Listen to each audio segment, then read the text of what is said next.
மேல வந்துகிட்டு 10 லட்சம் கோடி கடன் இருக்குது. அது தெரியாம தான் முதலமைச்சர் வேட்பாளரை போட்டிக்கிட்டீங்கள.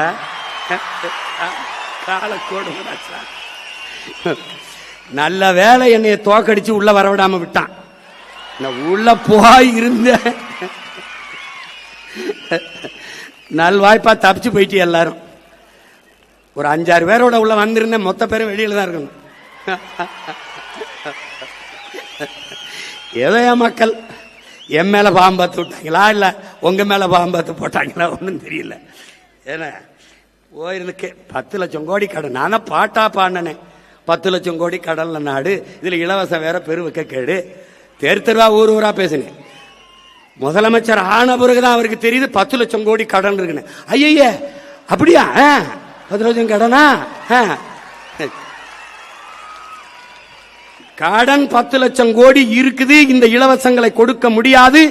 1 லட்சம் கோடி ஏற்கனவே வட்டி. பட்ஜெட்டே 3 லட்சம் கோடி தான். வட்டியே 1 லட்சம் கோடி போகுது. நீங்க சொல்ற அறிவிப்பு இதெல்லாம் செயல்படுத்த இன்னும் 10 லட்சம் கோடி கடன் வாங்க வேண்டும். அப்ப மொத்த பட்ஜெட்டையும் வட்டியை கட்டிக்கிட்டு ரொட்டியை திண்டு தெரிய வேண்டியதான் சொன்னேன். நீங்க கேட்கல. அப்ப நீங்க என்ன பண்ணீங்க? கொடுக்க முடியாது என்று தெரிந்து வெற்று வாக்குறுதியை கொடுப்பதுதான் மக்கள் துரோகம், மக்கள் விரோதம், ஏமாற்று. நாங்கள் உண்மையை சொன்னோம், தோற்று போனோம், மேன்மையாக கருதுகிறோம். நான் தர மாட்டேன், கொடுக்க முடியாதுன்னு சொன்னேன். ஆனா நீங்க 2500 இப்பதான் தெரியுது கொஞ்சம் காசு இல்ல. அது கூட தெரியாம எதுக்கு வந்திய? எதுக்கு வந்திய?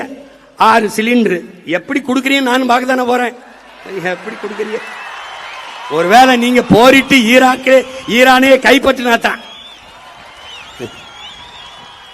நீ பிரபாகரன் மகன்டாவே, நம்மாழ்வார் மகன்டா. நீ கொடு, நான் மாட்டு சாணத்திலிருந்து சிலிண்டர் தயாரிச்சு என் பிள்ளைகள் கொடுக்கறனால என்பர். கொஞ்ச நாளுக்கு அரிசி இல்லைன்னு வருவான். எந்த போராட்டத்துக்கு என்னை கூப்பிடாது, வரமாட்டேன். போ